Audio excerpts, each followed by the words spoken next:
Hello everybody, this is Refresh and I'm here to take a look at the Rowan Planeswalker deck for Magic the Gathering from Throne of Eldraine. According to the back, it's Rowan Fearless Sparkmage. As the daughter of a king, Rowan has trained extensively in both swordsmanship and etiquette, but she greatly prefers to solve her problems with a blade. Marshal an army of noble knights and assault your opponent with military precision. You get a deck box, 60-card deck which you can play tabletop or online, 2 15-card booster packs, a strategy insert, and 2 reference cards. Let's go ahead and take a look at what's inside. Here's our Rowan Fearless Sparkmage. It's a 5-mana Rowan Planeswalker, and for +1, you get up to 1 target creature, +3/+0, and first strike until end of turn. For -2, it deals 1 damage to each of up to 2 target creatures. Those creatures can't block this turn. And for -9, gain control of all creatures until end of turn, untap them, and they gain haste until end of turn. She has 5 loyalty. Here's our deck box. Some nice art of Rowan. Inside we have our deck, we have a play guide, and we have 2 booster packs. The play guide has a little bit of information about Rowan's history and some information on how to play the deck. It's not an extensive deck tech. It doesn't really give you that much information on how you're actually supposed to play the deck in terms of what cards to use and how they function. It just gives you the most basic, vague information on what you're doing, and then some information about the mechanics you're going to find in the set. On the back is some information on what the Planeswalker card type is and how to use it, which is good because it is very complex and hard to understand card type when you're first playing Magic the Gathering. Here's the deck. Rowan Stalwarts appears to be the rare, and it's a 5/2 human knight, and then when you play it, you get a Rowan Planeswalker that you can search from your graveyard or from your deck.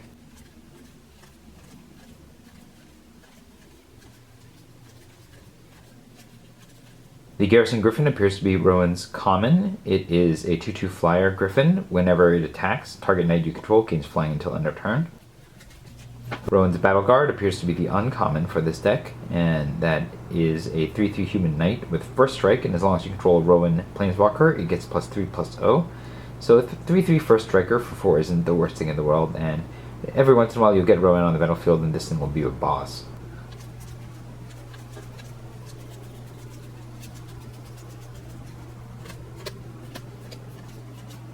We have an adventure token and a tip card with attacking and blocking, as well as a turn reminder, which is good to just have there when you're playing this deck for the first time and you're new to Magic the Gathering. And then this is the code for the deck. I've already used this code, so don't even worry about trying to copy it and enter it yourself. And that is the contents of this deck. I'm going to play it against its partner, Oko, for a bit, and I'll be back to let you know what I think.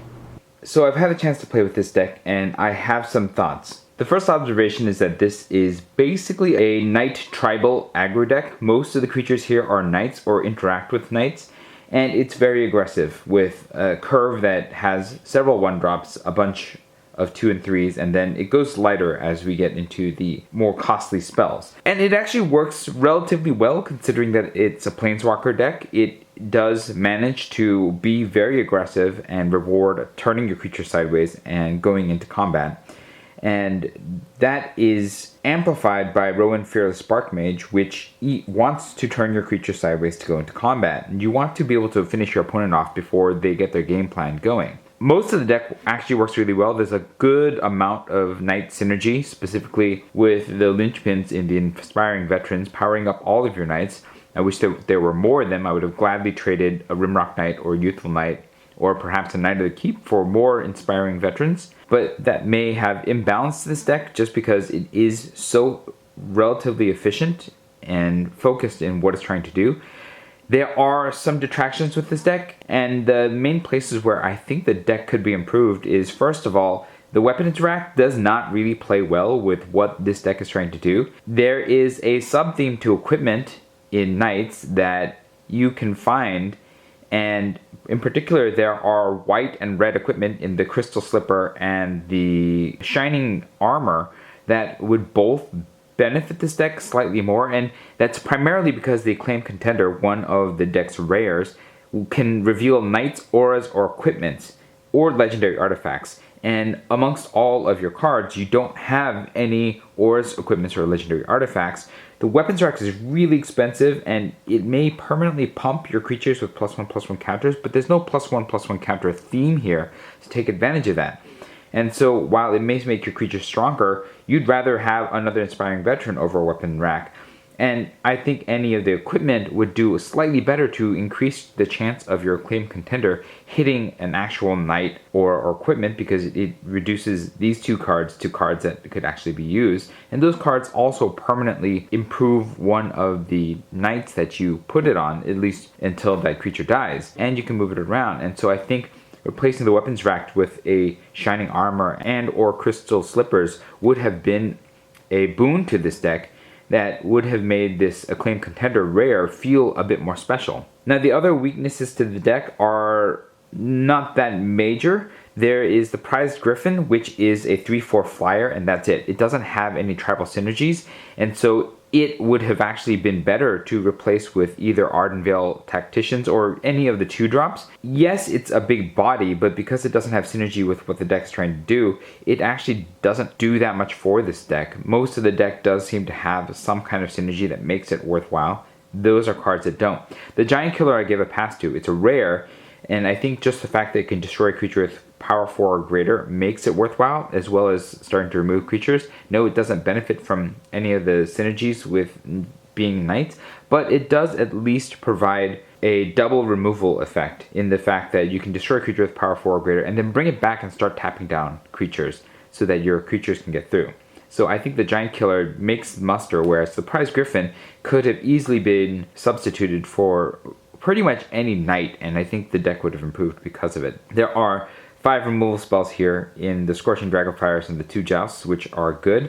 Although the deck is packed full of commons, as is typical for a Planeswalker deck, I think it works for its part. And I think downgrading the Prized Griffins would also really help with the mana base, which has 25 lands. And if you remove those and reduce the amount of high curve creatures, as well as reducing the weapons racks to cheaper weapons, then you don't need 25 lands, and you can get by with 24 lands, and it would actually be, I think, a more focused and better aggro deck. And we could do this with just switching some of the expensive commons or the commons that don't really fit in this deck with cheaper creatures that do what this deck is trying to do. But as it stands, when it comes to being a Planeswalker deck, this works pretty well. It's aggressive, it's focused, it knows what it wants to do, and yes, there are some inefficiencies in the card choices, and I think there could have been better choices made. But I appreciate that it has a game plan and sticks to it. Even the inefficient choices, like the weapons rack and the Prized Griffins, do still want to be aggressive, and so it plays fairly enjoyably as a result. No, it's not going to be able to stand up to meta decks in the standard of its time, or most thought out constructed decks, but as an intro deck that really shows you how to do aggression, it does work. And so as a Planeswalker deck, I think it's quite successful, and I would rank it amongst one of the better Planeswalker decks out there. It's just not something that you're going to be able to take into a tournament or anything and expect to win with it.